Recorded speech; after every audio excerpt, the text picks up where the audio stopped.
සඳලි ලස්සන පුංචි ගෑනු ළමයි. සඳලිගේ ගෙදර තිබුණේ ගඟක් ළඟ. සඳලිගේ අම්මයි තාත්තයි සඳලිට ගොඩක් ආදරේ. සඳලිත් අම්මටයි තාත්තටයි ගොඩක් ආදරේ. ඒත් දැන් සඳලිට ඉන්නේ එයාගේ අත්තම්මා විතරයි. එයා තවම දන්නේ නෑ එයාගේ අම්මයි තාත්තයි කෝ කියලා. අත්තම්මගෙන් ඇහුවාම කියන්නේ අම්මයි තාත්තයි සුරංගනා ලෝකෙට ගිහින් තවම ආවේ නෑ කියලා. අම්මයි තාත්තයි සුරංගනා ලෝකෙට ගියේ ඇයි කියලා සඳලි නිතරම හිතුවා. අම්මයි තාත්තයි සුරංගනා ලෝකේ ඉඳන් ආපහු ඒ කියලා එයා හැමදාම බලාගෙන හිටියා. සඳලි පුංචි කාලේ අම්මා කියා දුන්නු සින්දු ඔකලේ තියාගෙන නලවපු හැටි සඳලිට දැන් වගේ මතකයි. තාත්තා ලස්සන සුරංගනා කතා කියලා දුන්න හැටි සඳලිට අද වගේ මතකයි. සඳලි ඒව අහන් හිටියේ හරි ආසාවෙන්.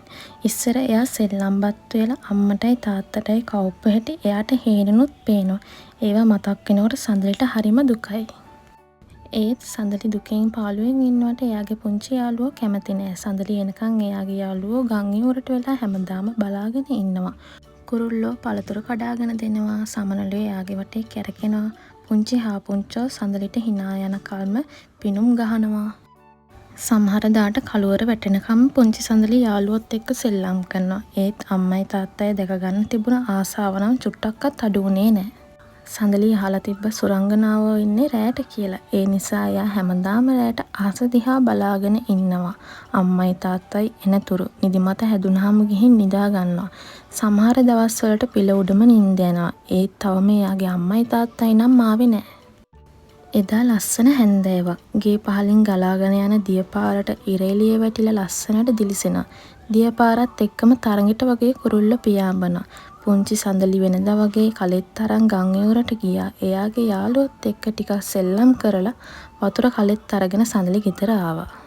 ඊට පස්සේ අත්තම්මගේ ගෙදර වැඩවලට උදව් කරලා නිදා ගන්න ගියා. වෙනදා වගේම එදත් පුංචි සඳලි අම්මයි තාත්තයි එනවද කියලා පිළ උඩ ඉඳගෙන අහස දිහා බලාගෙන හිටියා. හඳ මාමා රබානක් වගේ ලස්සනට පායලා හඳලිය සඳලිගේ ඔළුවට වැටලා දිලිසෙනවා. ඒකම සඳලිට රිදී සේනුවක හඬක් කන ළඟින්ම ඇහුණා. සඳලි වටපිට බැලුවා. එතකොටම ලස්සන දේ දුන්න සඳලි ළඟට පාත් වුණා. රත්තරන් පාට කරත්තයක් විදුලි වේගෙන් සඳලි ළඟට ආවා. හඳ එළියෙන් නැහැවෙමින් ලස්සන ඇඳුමකින් සැරසුණු සුරංගනාවියක් වගේ කෙනෙක් අශ්ව කරත්තයෙන් බැස්සා. ඇත්තටම මේ සුරංගනාවියක්ද දැකලත් පුරුදුයි වගේ. සඳලි ඇස්පිය නොහෙලා බලා හිටියා. ඒකම තවත් කවුදෝ අශ්ව කරත්තයෙන් බැස්සා. මේ මගේ අම්මයි තාත්තයි නේද? සඳලිට ඉහළට ගත්ත හුස්ම පහළට දාන්නත් බැරි වුණා. සඳලි දුවලා ගිහින් අම්මවයි තාත්තවයි බදා ගත්තා. සඳලිට හරිම සතුටුයි. අම්මටයි තාත්තටයිත් හරිම සතුටුයි. සඳලි උඩ පැන්නා, නැටුවා, සින්දු කිව්වා. සන්තෝෂී ඉවරයක් නෑ. සඳලි අම්මයි තාත්තයි එක්ක ගම් ඉවුර පුරාම සෙල්ලම් කරා. ඉස්සර වගේම සෙල්ලම්පත් වෙලා අම්මටයි තාත්තටයි කැව්වා. සඳලි අම්මටයි තාත්තටයි තුරුළු වෙලා සින්දු කිව්වා. අම්මයි තාත්තයිත් පුංචි සඳලි තුරුළු කරගෙන සින්දු කිව්වා. ඔහොම ටික වෙලාවක් යනකොට ටිකෙන් ටික පාන්දර වුණා. ලා හිරුරැස් අහසට වැටුණා. මගේ චූටි තුවේ දැන් අපට යන්න වෙලාව ඇවිත්. සඳලිගේ අම්මයි තාත්තයි දුකින් කිව්වා.